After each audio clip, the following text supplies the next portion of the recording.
এই নবান্নে সুকান্ত ভট্টাচার্য।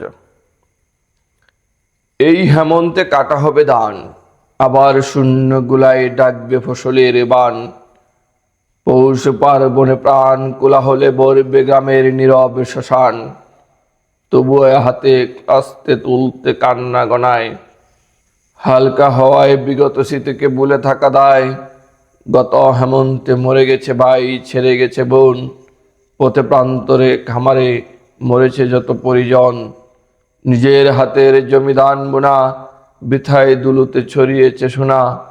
কারোরই গড়েতে দান তুলবার আসেনি শুভক্ষণ।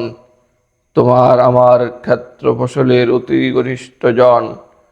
এবার নতুন জোরালো বাতাসে জয়যাত্রার ধ্বনি ভেসে আসে, পিছে মৃত্যুর ক্ষতির নির্বচন। এই হেমন্তে ফসলের বলে কোথায় আপনজন? তারা কি কেবল লুকোনো থাকবে, অক্ষমতার গ্লানিকে ডাকবে? প্রাণের বদলে যারা প্রতিবাদ করছে উচ্চারণ, এই নবান্নে প্রতিবাদের হবে না নিমন্ত্রণ।